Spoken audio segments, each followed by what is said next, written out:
This happened years ago, but still affects me to this day. In the summer after I graduated high school, I was still living at home. I was up late one night. I was packing for a camping trip with my friends. I was unbelievably hot and had the windows open as I sat and folded clothes. It was around 2 in the morning, and the next thing I knew, there was a hand coming to the gap in the screen of my window. I screamed and the hand flew back. I was stunned. But there was a part of me that wondered if it was my younger brother pranking me. I got up and looked out the window and just saw the figure of a man staring back at me. I ran into my brother's room and he was there playing video games.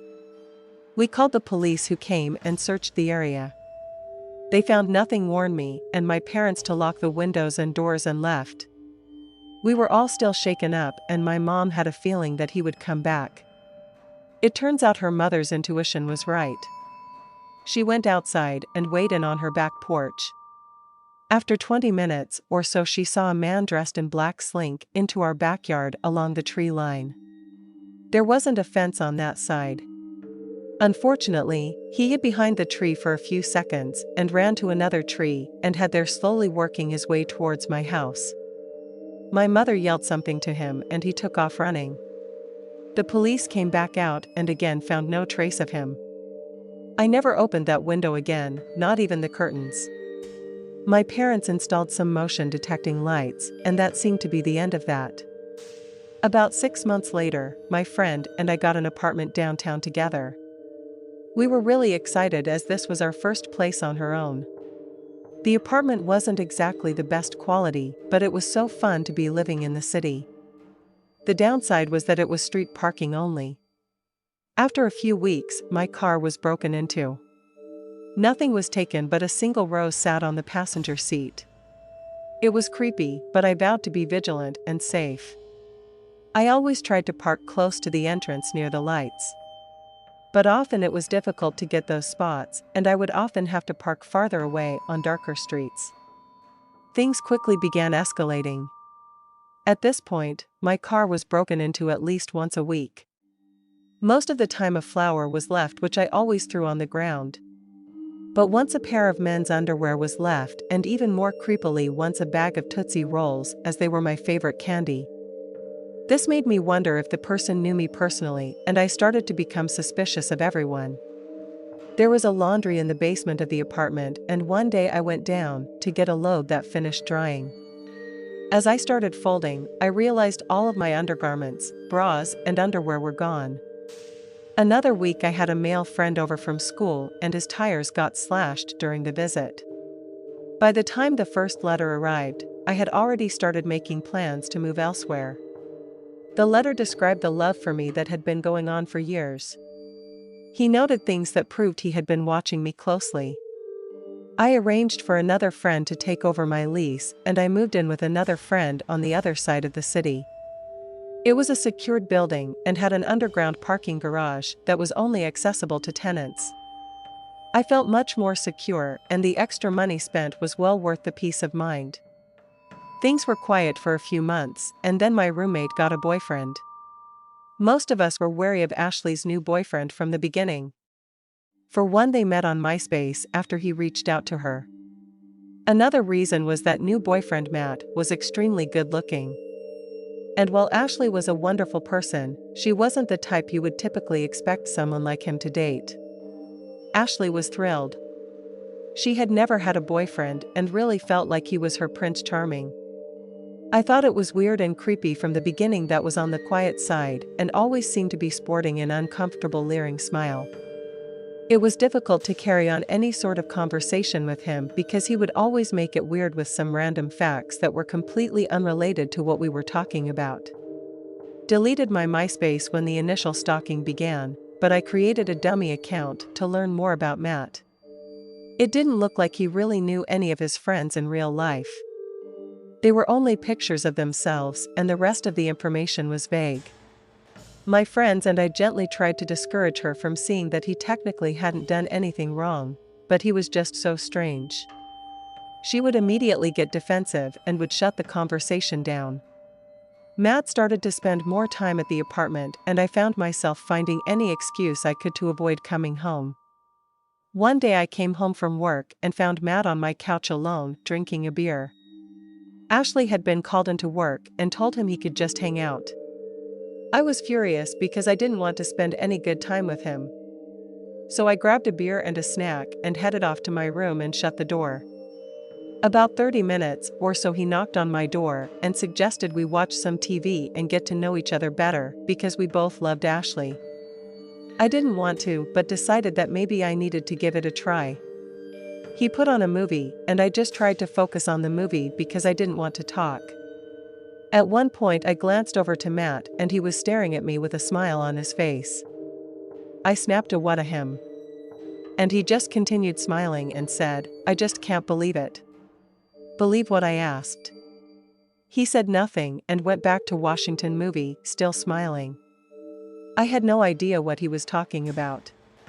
But the interaction had every hair standing up on my body. I excused myself and locked the door in my room. Another month or so went on, and I had managed to avoid being home for much of anything beyond sleep and showering. Matt practically lived there and had even brought a bunch of these things and Ashley's room that really didn't want to move again, but was okay to look for other options. On their 6-month anniversary, I saw a huge bouquet of flowers on the table and an already open card propped up next to it. I rolled my eyes and was about to leave when I decided to see what that weirdo wrote to her. When I opened the card, my heart started beating through my chest. Without even reading the words he wrote, I was shaking. The writing was exactly the same as my stalker had sent. I kept them as evidence and dug them out of my desk for comparison. The handwriting was a unique and identical Matt was the stalker. I called the police first. As they were on the way, I called Ashley and asked her to come over. She was at work, but said she would be there when she could.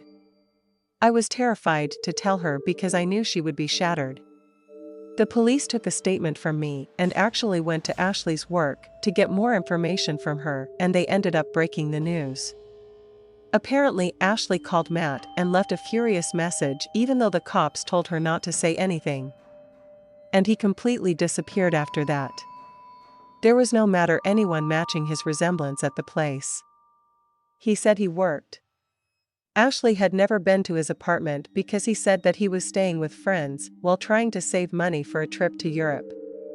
His family lived out of state, and she had never met a friend of his because he said that they had a falling out because he was choosing to spend so much time with Ashley. It was all lies, and in the end she was dating a stranger. We don't even know if Matt was his real name. The cherry on the top of this whole thing was when we went through Matt's things.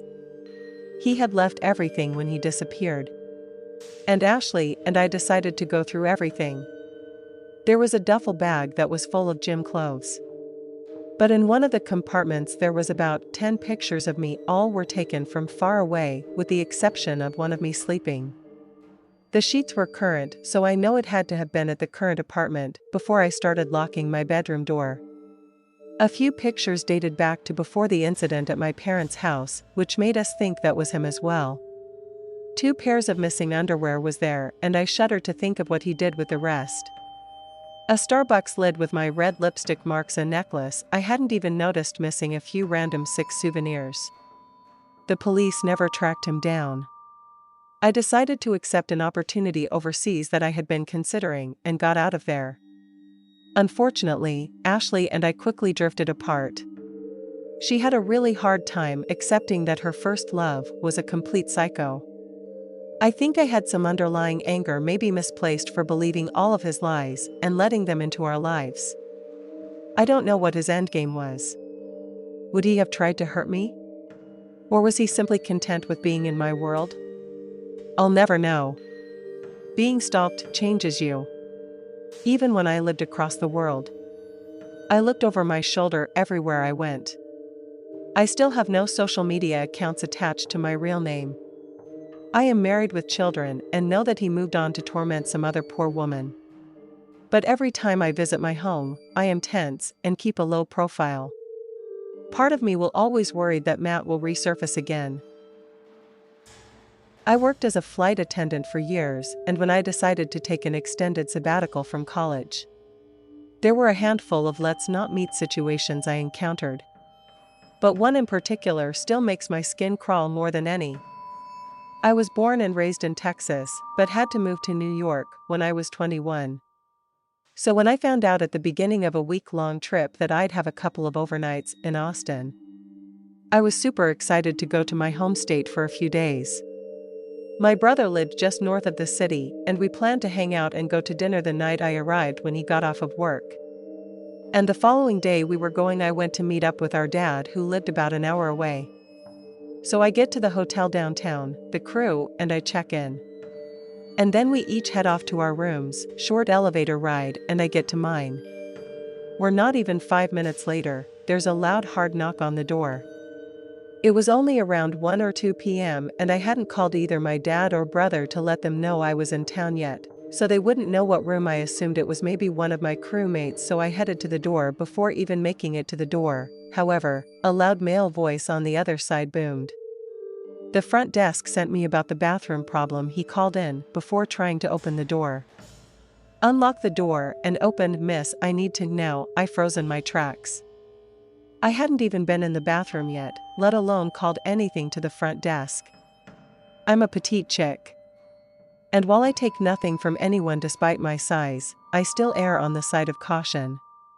Slowly inching toward the door to look out the people. All I could tell was that the male on the other side was at least 6 foot tall and easily double my weight. No way was I going to unlock the door. I responded to the guy, telling him he must have had the wrong room. He continued pounding on the door while constantly turning the handle, telling me no, he needed in and was getting in the room one way or another. I panicked, but thankfully, I had the sense to grab the phone and call the front desk. The concierge confirmed that they had neither sent anyone up to my room, nor had they received a call about the bathroom.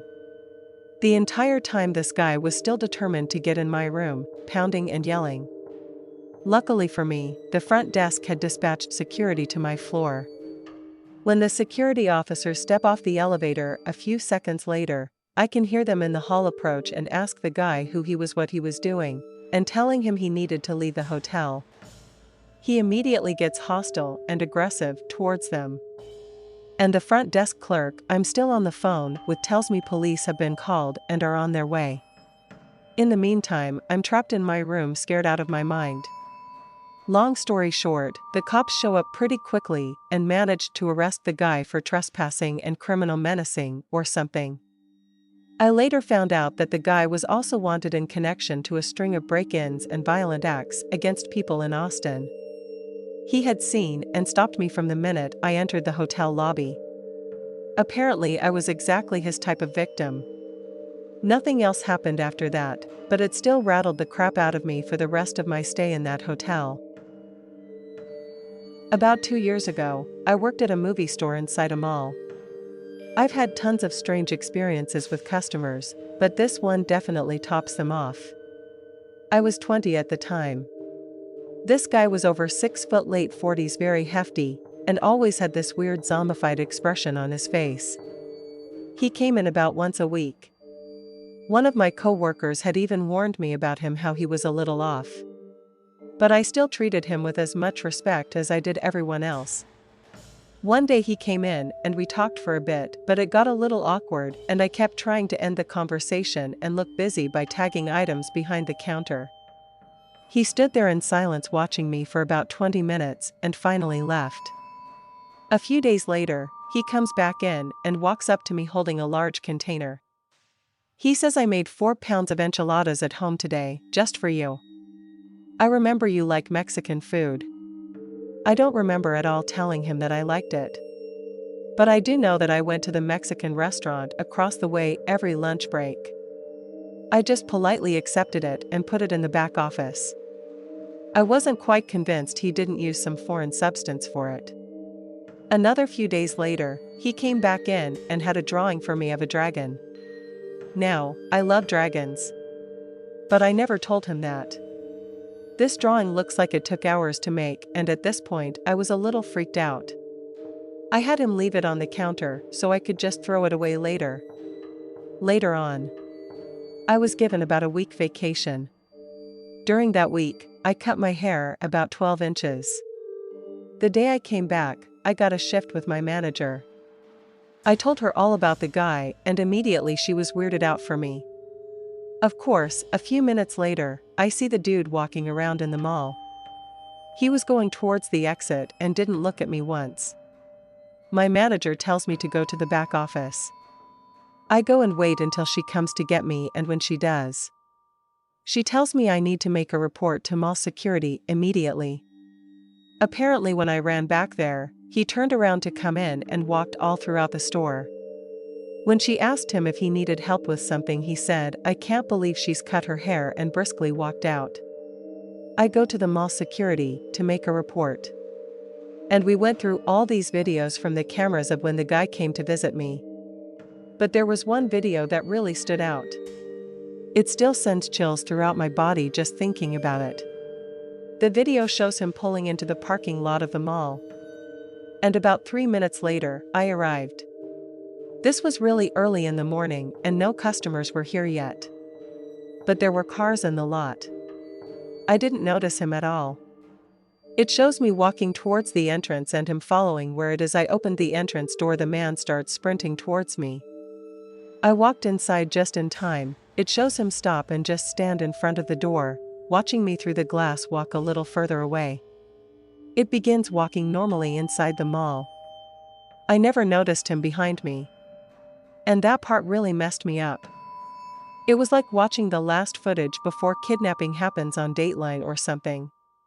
The video gave a security reason to ban him from the mall. And thankfully they did. They later told me when they gave him a background check.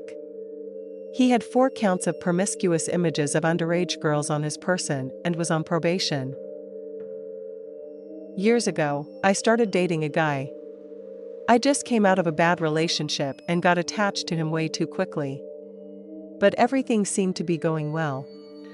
That's until he started to take up all my free time. He would wait for me after school, spend the evening with me, and often asked to sleep at my place. Sometimes he would even text me late at night that he was outside and wanted me to let him in. I often did me the kid madly in love. Skipped 3 months later, we've been dating for half a year now. I'm 15. He's 17. And he asked me to marry him. I'm shocked. But a 15-year-old me says yes. I regretted that decision pretty fast. First, it's meant nothing really. We were way too young. And second, he took even more of my time. Skip 2 months to summer vacation. He's been basically living in my place for a week straight now.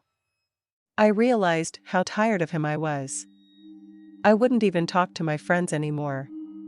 Just him. So we talked. I didn't want to break up, scared to hurt him. He said he would be better, surprise, surprise. He wasn't. During the next 4 months, it was on and off. I would dump him but take him back shortly after. Why, you might ask? Well, he kept telling me he was going to hurt himself. I left. I felt trapped. Finally, after I found out, he sent me a self-harm picture from Google Images and claimed it as his own. I ended it for good, or so I thought. He started texting me endlessly. So I blocked him. I also blocked his friends too when they started to try and make me feel bad. I had about a month of peace. I started seeing him in the bus to my school very often. I assumed it was a coincidence. After all, our schools were pretty close to each other. But it was just the beginning. I started seeing him more and more, walking behind me or sitting at the table next to me. He never talked, he just watched. One day I got tired and confronted him. He denied, of course, but I got peace for a couple of days. And that's when the worst happened. At the time I lived in an apartment building on the 3rd floor, but just under my window, or the emergency stairs. From there, you could see into my room if I didn't have curtains. I often use it to leave my house during the night, and my ex knew about it. He used to come to my place late at night, so my parents would know. Around 2 a.m., I woke up and I thought I heard something. I got up and looked around. I figured it must have been my imagination. But then I heard a metallic noise. I rushed to the window, and that's when I saw him. My ex running down the metal stairs. I was panicked and I woke up my parents. My dad got really angry and called my ex's house. He explained the situation to his mom and hung up. I still cross paths with my ex since we live in the same part of town. But he avoids me now. I've had peace ever since. The story happened last year during my vacation at Malala City, Philippines. Yes, I am Filipino. And there are a lot of drunk and creepy encounters here too. It's always dangerous for young girls to be walking alone at night. And you can see that in the news that often report all sorts of terrible things almost daily. I didn't know that myself would have a similar scary experience as many of the girls have had, simply because I myself and my 20-year-old male mate it happened one night right around 1 a.m. I was suffering depression at the time and thought of having a walk outside. The girl that I was trying to win over just rejected me hard and I felt bummed out about it. So I went out to listen to some sad tunes. While walking the outskirts of a town called San Isabel, I saw this big black SUV loudly driving behind me while blasting its own tunes. I was paying no mind to it at first, but then the SUV suddenly slowed down behind me and went silent. As I walked, I can see the SUV tailing behind me. Then it started to blink its headlights as if it's trying to catch my attention. I stopped and looked behind me again and saw these two guys inside. I remember them as being at most in their early 40s, they were creepily grinning and waving their hands at me while laughing. I thought these guys were just messing around, so I just ignored them and went my way. Unfortunately, they didn't stop. They continued following me and blinking their headlights at me. But now their evil laughter was mixed with whistles and catcalling. They yelled words like love and babysat me. The thing is, harassment is common here in the Philippines, just like any other country in the world, but a male being harassed is almost unheard of here. Unless you are in a prison, of course. There are some cases of it happening, but the public mostly dismisses it. Filipino society is biased towards girls when it comes to these types of crimes. If you're a guy and you got yourself into this as a macho guapo Filipino, all you can do is to nut up and stop acting like a little baby. So at the time, I thought they may have mistaken me for a girl. I did have a slender and petite frame and I was wearing a pinkish hoodie jacket and very tight jeans. So what I did was I took off my hood and glared at them to show them my face and that I was a guy. That again didn't stop them. In fact, they started to make out when nice sounds at me. The driver was the scariest of the two, looking at me directly in the eyes and smiling, doing those habebe or cute guy next door faces, but way creepier and scary. Undeterred, I stood my ground without even thinking and rolled up my hoodie shirt. I showed them my tummy and my chest just to prove I was not a girl. I yelled at them. Idiots. I'm not a girl. That was a big mistake. This only aroused them even more. They started cheering and licking their teeth at me like I was some stripper. Embarrassed and very angry, I yelled at them again for their stupidity and raised my fist at them, asking for a fight. Like I said, I was suffering from being depressed at the time. So my cognitive functions weren't working that well. And these guys were just making my lonely nights even worse. Another big mistake. I should have known from the start that those creeps didn't care if I was a boy or a girl. The driver eyed me for half a minute before opening the door and getting out of his car. That was where I saw for the first time, illuminated by his car headlights, of his bright red eyes and woozy and unbalanced stance. It was evident that he was out of his mind. He stood next to his car, pulled away the bottom of his t-shirt. There I saw that the guy had a pistol tucked in his pants. He smiled as he watched my reaction. My feelings of bravery was drained from me. There were some awful things that happened in the Philippines at that time with the war on drugs and all. So there were many cases of people being gunned down in the street. I was speechless when he showed it to me. The other guy inside was giggling with excitement and staring at me, even with fear crawling over me. I took several deep breaths and opened my mouth again, asking, "Buddy, what do you want from me?" If they were just looking to get my cash, I would gladly give it to them. If they were looking to hurt me for amusement, my God, please no.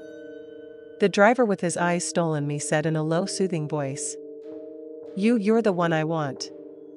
You're the one had been looking for, handsome." I was scared near to death as they talked to me. I couldn't believe that I'm really deep in this situation. Even with fear seizing my whole body, I managed to give a little chuckle, and how corny the replies were. They too started to laugh. I just shook my head and without second thought bolted off as fast as I can.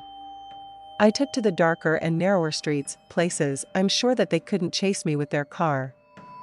As they ran, I didn't know if they went on pursuit, but I can still hear them laughing and laughing in the night. I arrived home and went straight to my bed. I just laid there scared, vigilant and listening to any sounds of SUVs outside. It took me till morning before I was finally at ease to fall asleep. It was unfortunate I didn't memorize their plate numbers. Well, that memory is still in my head. The feeling of fear now is gone and replaced with curiosity and disbelief. I tried to ask opinions from my friends about my experience, but even they didn't know what to think of it. The only thing they could do was to comfort me from my misfortune. However, here in this community, it felt great to be able to share it with people who have also suffered these experiences. Around first grade, I became friends with this kid named Stan. He was a couple years older than I was, but he had a sister that was my age, who I was also friends with. I also had a wicked crush on their oldest brother James. That was that girl who chased the poor uninterested boys all around the playground. I lost contact with all three around middle school. Of course, when Facebook happened, I began getting in touch with people I'd gone to school with. I was a moderately sized K through 8 schools. So you were basically with the exact same group of kids through each grade.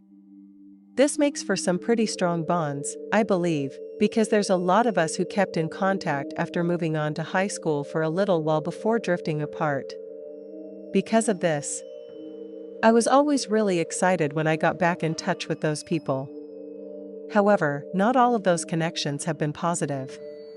I got a friend request from Stan one day under a different name. The messages were the typical, "How's it going? What do you been up to?" Then he started sending messages that were about my looks. They weren't obscene, but they did make me a bit uncomfortable. He started pushing me to meet up. I can't explain it, but I just had a really off feeling about him, so I would kind of avoid making any kind of plans. He continued to be pushy about things. And finally, I just stopped responding to his messages. I should also mention here that when I first accepted Stan's friend requests, he literally went through every single one of my pictures and liked them. That should have been my first clue, but I just let it go. Then I started getting messages from friends and even some family members asking me about him. Stan was going through and basically sending everyone friend requests.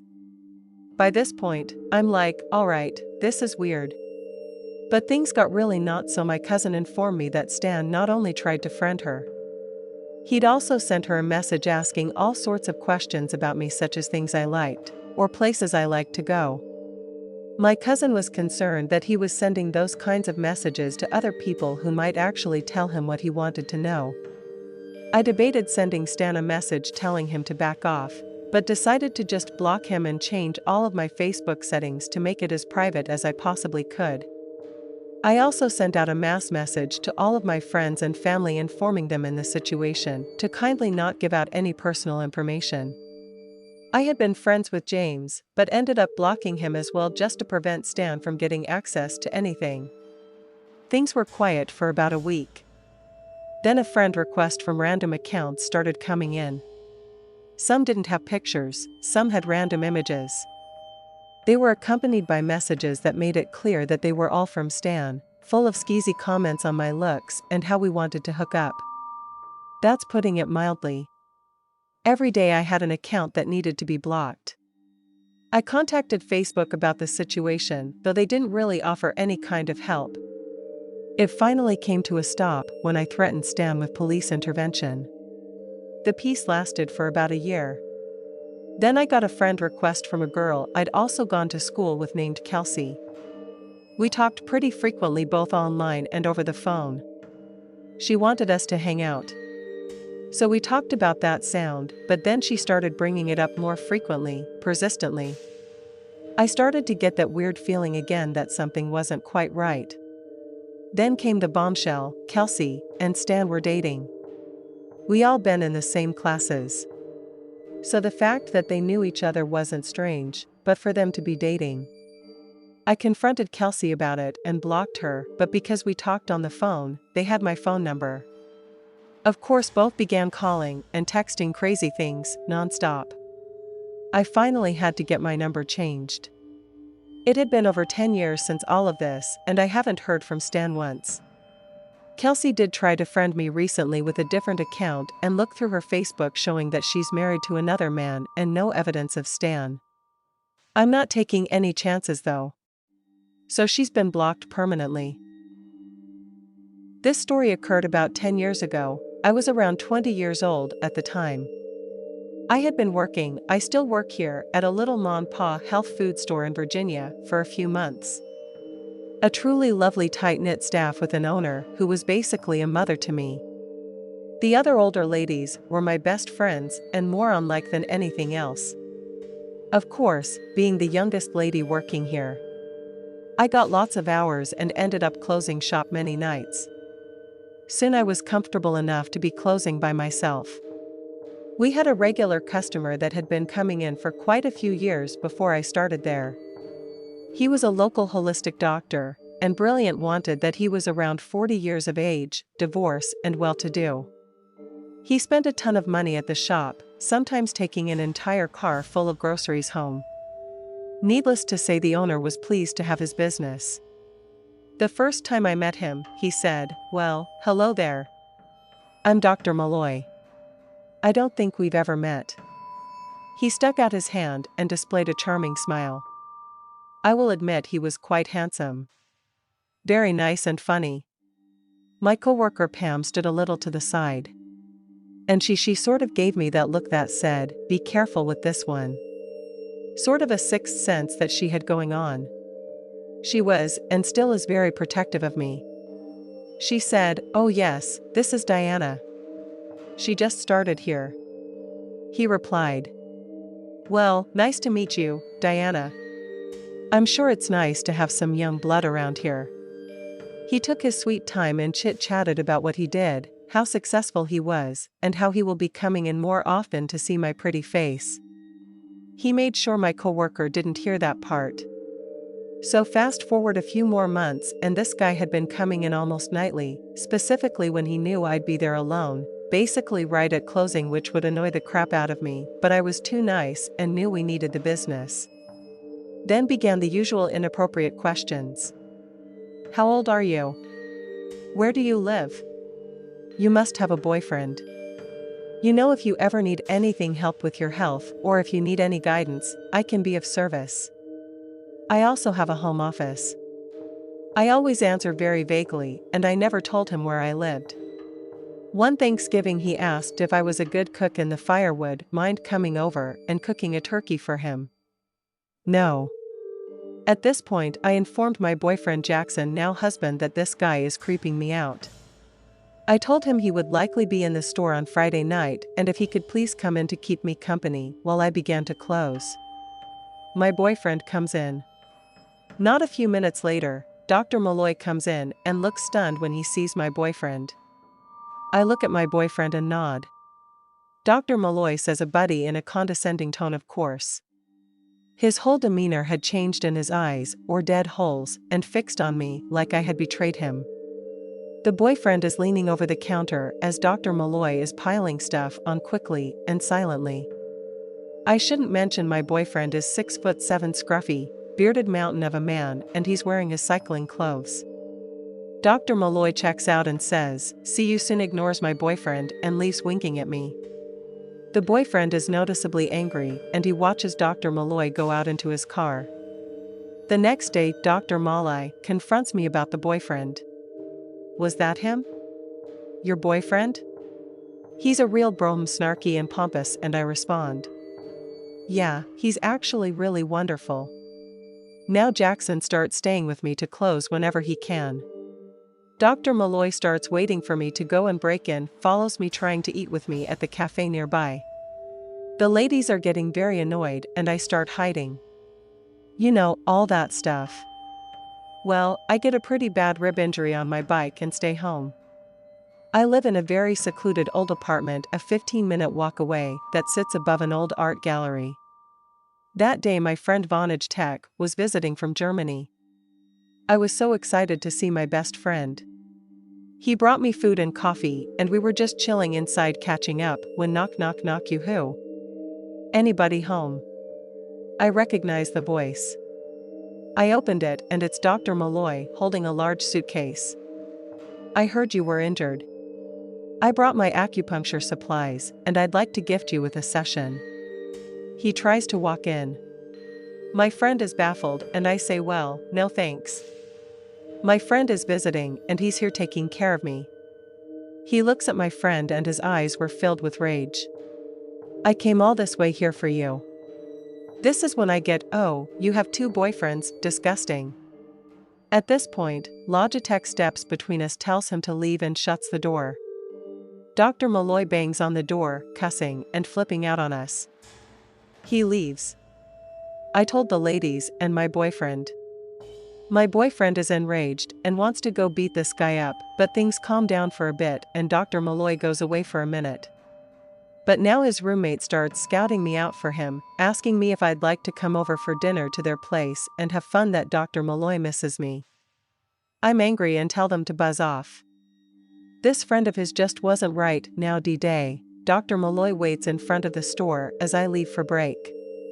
My boyfriend is on his way to take me out. Dr. Malloy stops me and says, I'm taking you now, I'm going to eat with my boyfriend. Please leave me alone, man. Just stop. No, I'm taking you to Montana. Get in my car, leave your boyfriend. I can take care of you for the rest of your life. I need a wife. I know you love me. Don't lie to me. He's saying all of this through his teeth. Quietly and angrily.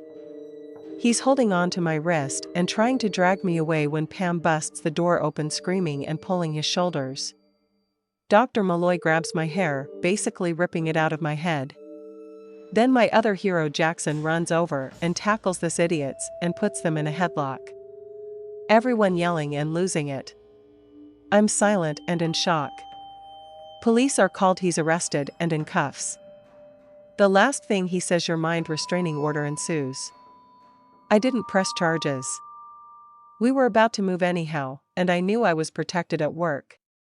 Last I heard he did move to Montana. He closed his business and left. So to the naturopath and psychopath who stalked me and possibly tried to kidnap me. I hope we never meet again. Although throughout the years, my husband has collected a few shotguns he'd love to show you.